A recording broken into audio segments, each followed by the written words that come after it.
From Triple E Media, I'm Ramat Mohammed, and this is The Backstory.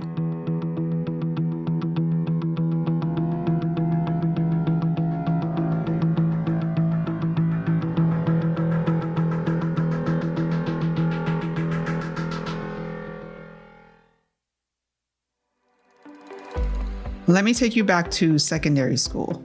And if you're American, you call secondary school high school. Now, for some of us, secondary school was an unforgettable experience. It was a place where we made lifelong friends and we learned about ourselves. For some, it was also a place where they met their romantic partner for life.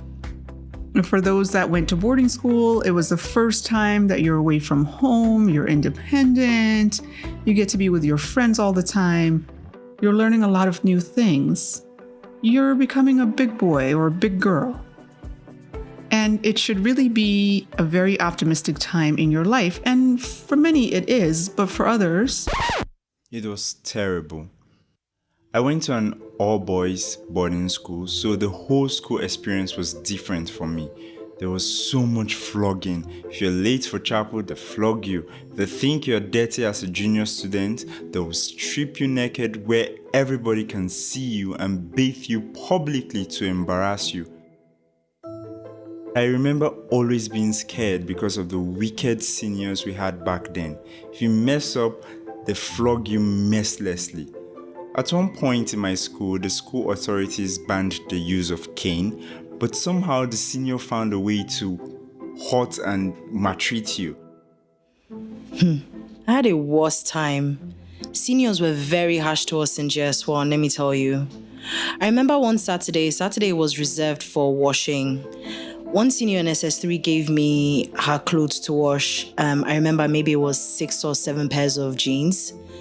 I explained to her that 2 other seniors had given me their own uniforms to wash, and I wouldn't have time to wash my own clothes, their own, and her own.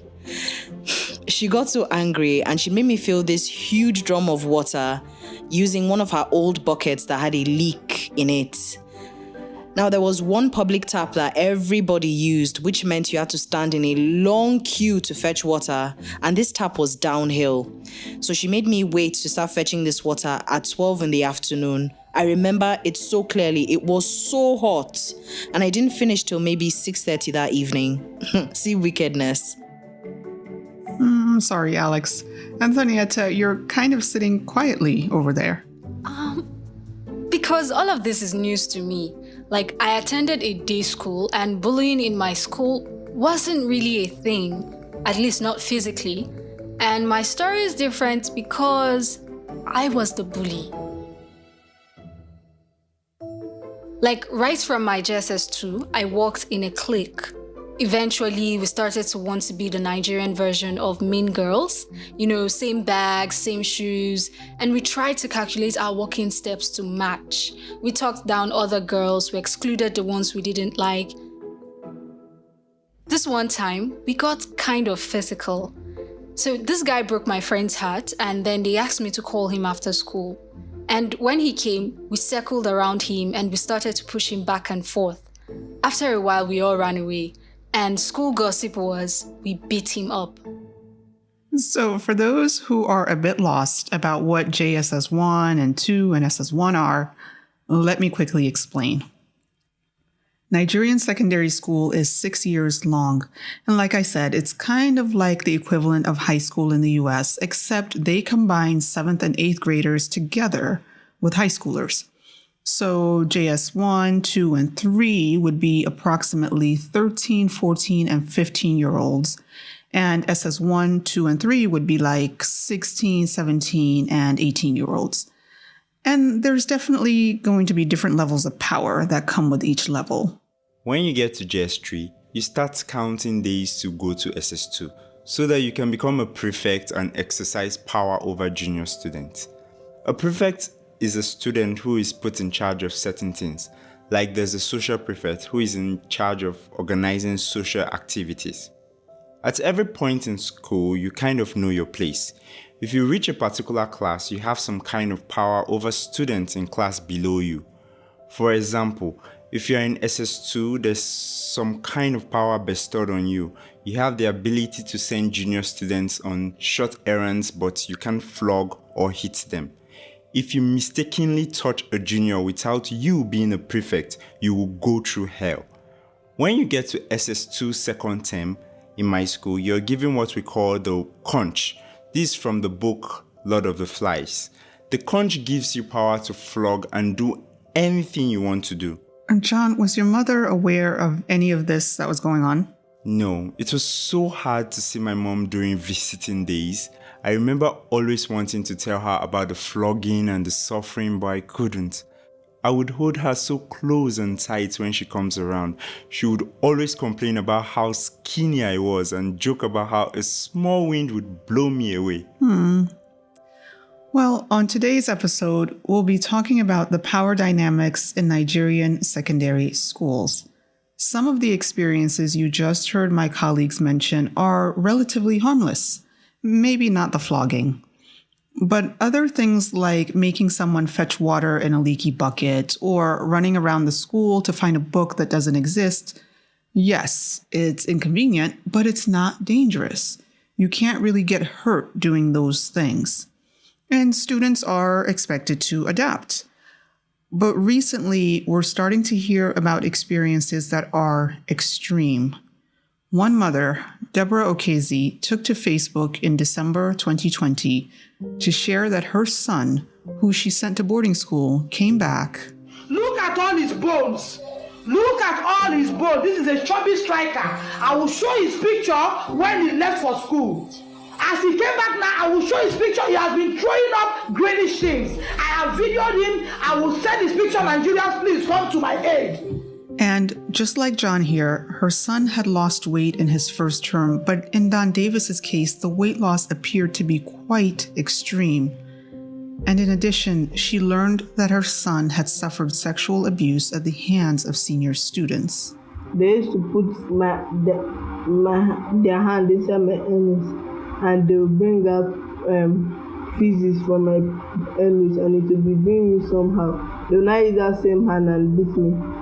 And for 2 weeks, I've not beaten. Now, we don't quite know the details of this particular case, and we hope that Deborah and Don Davis will be able to find some peace and closure. We know that this case is not the first, and unfortunately, it probably will not be the last case of sexual abuse to come out of boarding schools and schools in general.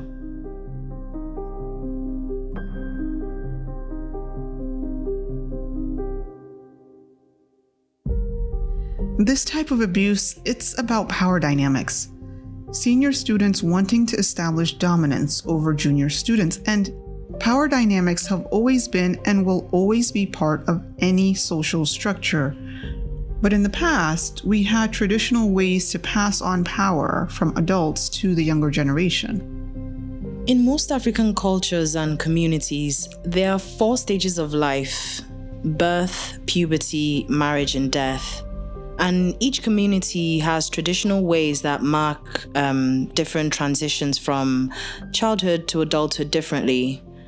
We passed on the power, and more importantly, we passed on the responsibilities by initiating young men and women through these different rites of passage. According to a paper by Dr. Elizabeth Onyi Eziwike, in some Igbo communities, around the age of puberty, the young boys are taken away from their homes, away from their mums and dads, and they're sent to live in separate remote villages where they undergo several hardships which makes them fit for life as an adult. This seclusion period usually lasts for 3 to 6 months and symbolizes the death of old childish ways and the resurrection of a full adult that is willing and able to assume communal responsibilities. Hard tasks are given to the boys, where they're sometimes severely beaten with sticks in order to teach young men obedience to the elders in charge. In some Ijaw communities, the boys are meant to climb a very tall palm tree without help to cut down his first palm fruit. If he's successful, he's granted access to community meetings that are usually reserved for the elders. If you have proven that you can do adult things, then you're treated as one. Now, according to Professor Abdallah Uba Adamu, in some Fulani communities, boys mark the transition to manhood through a public competition called Sharo, which is a test of endurance. It involves a young boy who's stripped bare naked to the waist and is whipped by another young boy. Whichever boy does not flinch is considered strong enough to be a man. Dr. Krista Clark, who works for the Metropolitan Museum of Art in New York, points out that in Yoruba land, the male rite of passage into adulthood is seen as a period of training, learning, apprenticeship, and preparation for future roles and responsibilities. Again, the boys are sent away from home to learn a traditional trade like mask making. When they come back, they are reintroduced to society as fully initiated adults, and they're given responsibilities and special privileges.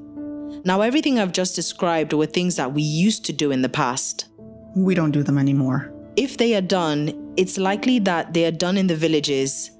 But with globalization, more and more people are moving to the cities and leaving rural life behind, and most of our traditions are left back in the village, sadly.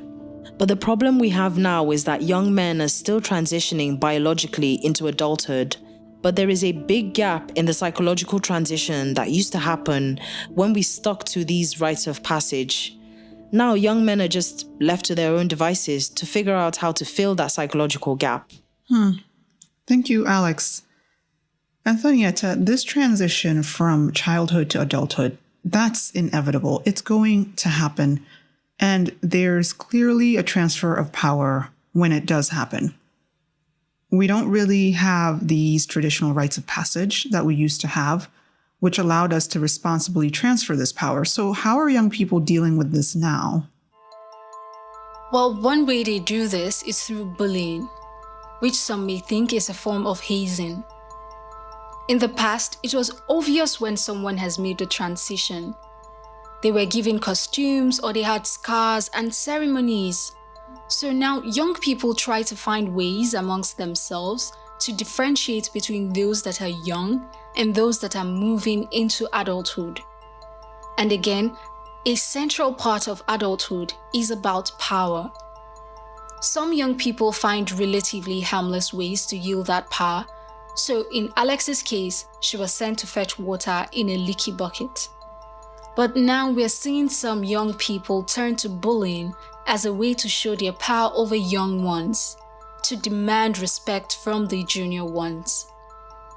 According to a research study by Dorcas Oluremi on bullying in Nigerian secondary schools, one of the factors that influence bullying is environment.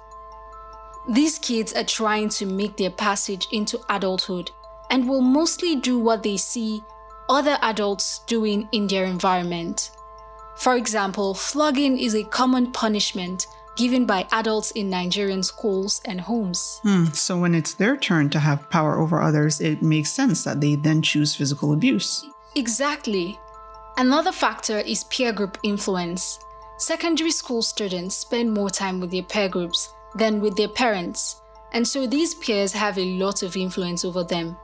When one student finds that putting down others gives them relevance with their peers, they're likely to do it again. The other two factors are societal and biological. Societal factors have to do with the child's early experiences.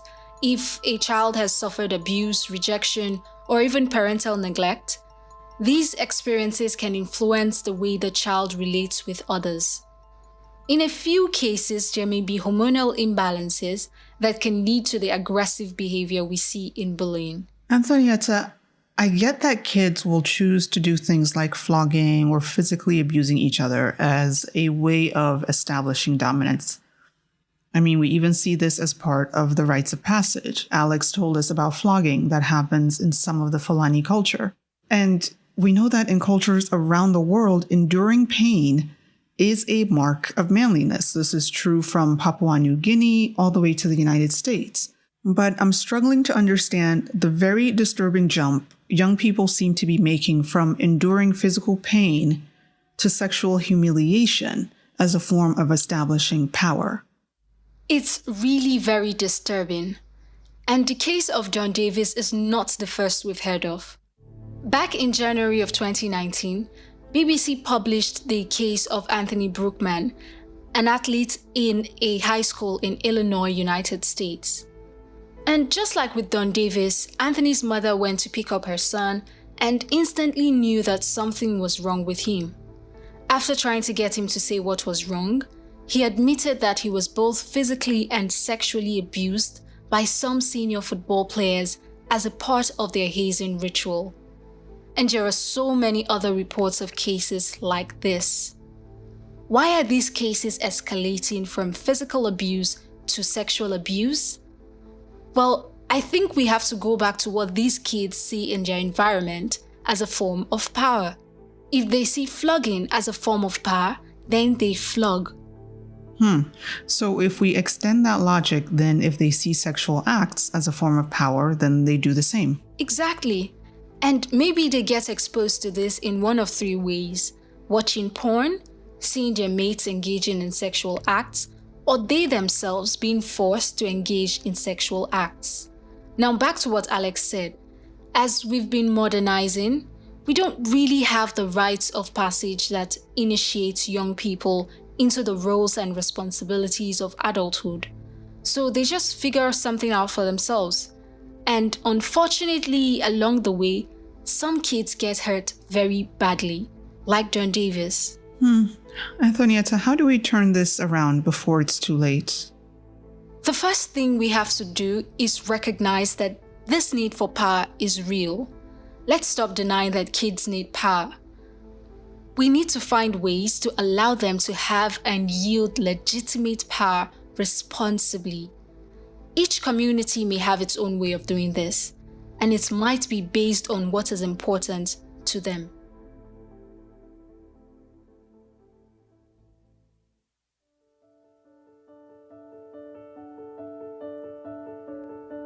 Being a parent is one of the hardest jobs on this earth, and the temptation as a parent is to raise your kids the same way that you were raised.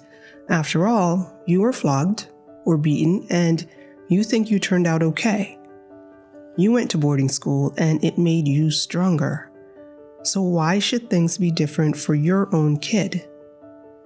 No matter what you do, whether you flog your kid or you don't, whether you send him to boarding school or you don't, whether you have traditional rites of passage or you don't, no matter what you do, your kid will grow up into an adult. And as they transition, they will experiment and they will find ways to feel important, to feel relevant, to feel powerful. As I made my own transition into adulthood, I discovered that my superpower was being able to read and integrate information. Every kid has a superpower, and they don't need to bully another kid to find that power, but kids don't know that. They're kids. So it's up to us, the adults around them, to pay attention and then design healthy and responsible ways for them to own their power. I'm not saying we go back to traditional rites of passage, no, but we need to recognize that the need for kids to feel powerful is real, and if we don't find ways to help them legitimately earn that power, they will figure it out on their own, and in dangerous ways. Now, I know most Nigerians listening to this are thinking, well, I was flogged, and look, I turned out okay. Are you really okay? If you had not been flogged, what would your life be like?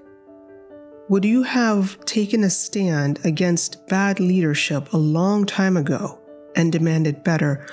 Or maybe it's because you were flogged and silenced that you've learned to keep your mouth shut and put up with bad governance. So no, you're not okay. But your kids could be, if you empower them.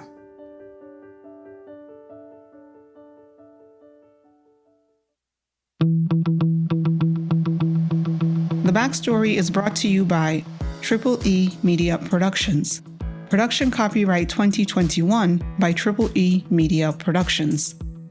If you enjoyed this episode of The Backstory and want to hear more, give us feedback.